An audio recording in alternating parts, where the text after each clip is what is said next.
ბათუმის დრამატულ თეატრში რეჟისორ გეგა გაგნიძის სპექტაკლის საპრემიერო ჩვენება თეატრის სამხატვრო ხელმძღვანელმა ერთი სატელეფონო ზარის შემდეგ დაბლოკა. დღეს სცენიდან მოხსნილი სპექტაკლის რეჟისორმა პირველი განმარტება გააკეთა. თქვა, რომ ზარი იყო ზემოდან, თუმცა ვისგან არ დაუკონკრეტებია. რეჟისორს პრემიერამდე ერთი დღით ადრე შუამავლების საშუალებით შეუთვალეს, რომ ერთი ზარის გამო პრემიერა ვერ შედგებოდა. ასე ხდება მაშინ, როცა საჯარო თანამდებობაზე ხელდასმული ადამიანი პასუხისმგებელია მის ხელდამსმელთან და არა საზოგადოების წინაშე. ამ უგუნურდა უმეცარ გადაწყვეტილებაზე ადმინისტრაციასთან ერთად თანაბრად პასუხისმგებელია თეატრის სამხატვრო საბჭო. ამ უგუნურების ჩადენამდე ერთი დღით ადრე თეატრის დირექტორმა შემომითვალა, რომ თურმე მაღლა ზარი იყო შესული და თუ სპექტაკლში პოლიტიკური ნარატივი დარჩებოდა, პრემიერა ვერ შედგებოდა. იმ ერთ ცხოვრებას რა უთხარით, ჩემ შემოქმედებაში ვინმეს მაამებლად რაიმეს ვიტყვი ან რაიმეზე დავდუმდები. ვინ არის ზარის ავტორი? აჭარის კულტურის მინისტრი ელისო ბოლქვაძე თუ საქართველოს კულტურის მინისტრი თიკა რუხაძე? ახლა ეს არის მთავარი კითხვა. თეატრის სამხატვრო ხელმძღვანელი ამ თემაზე განმარტებებს არ აკეთებს. კოტე მჟავია ამბობს, რომ სპექტაკლი ვარაუდების გამო დაბლოკა. ჩემს ყურამდე მოვიდა, რომ თითქოს რაღაცა პერფორმანსი კეთდებოდა პოლიტიკური, მე ვითხოვე, რომ შევსულიყავი და მენახა რეპეტიცია, რომ რა ხდებოდა და ვის წინაშე უნდა ამდგარიყავით და უბრალოდ არ მომეცა მის საშუალება და თან გამომდინარე მივიღე გადაწყვეტილება, რომ მომეხსნა სპექტაკლი. და რამდენად დარწმუნებული ხართ, თუ კი სპექტაკლი არ გინახავთ, ვიღაცის მოტანილ ამბავზე გადაწყვეტილეთ ეს გადაწყვეტილება? ამის გამო მინდოდა, რომ შევსულიყავი და მენახა თვითონატო რა ხდებოდა შიგნით, რომ უფრო ადვილი იქნებოდა ამასთან დაკავშირებით. საუბარად. და რას აპირებდა ბატონო კოტე? აი ამას გეუბნებით. არა, მნიშვნელობა ეს პოლიტიკური იქნებოდა, არ იქნებოდა პოლიტიკური, როგორ იქნებოდა მარტო ამ გადაწყვეტილებას ვერ მიიღებდით. ვისთან შეათანხმეთ, ვინ მოგცა თანხმობა? მარტო მიიღეთ ეს გადაწყვეტილება? თანხმები არავისთან არ შევთანხმებია, ქალბატონო, ეს ჩემი მოსაზრებაა, ჩემი გადაწყვეტილება და მე ვაგებ თავდაპირველად ამაზე პასუხს. კოტე მჟავიამ დღეს ვერც ანდრო ჭიჭინაძეზე დასმულ შეკითხვას უპასუხა, ვერ ამბობს თulis თუ არა ანდრო ჭიჭინაძეს უდანაშაულოთ.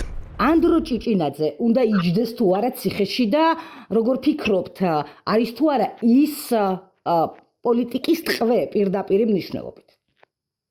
მსახიობი მე თუ მკითხავთ, წესით უნდა იდგეს სცენაზე და ყველა თავის საქმეს უნდა აკეთებდეს და მე ვფიქრობ, რომ ცხოვრობ იმ სახელმწიფოში, სადაც სამართალმა უნდა იზეიმოს ყოველთვის. ესეც სახელმწიფოს ვაშენებდით ჩვენ.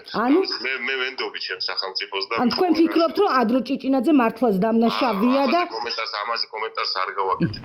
ეს არის საბჭოთა სტილის ცენზურის დამკვიდრების კიდევ ერთი მცდელობა სცენაზე. ასე აფასებენ ამ გადაწყვეტილებას რეჟისორები და მსახიობები.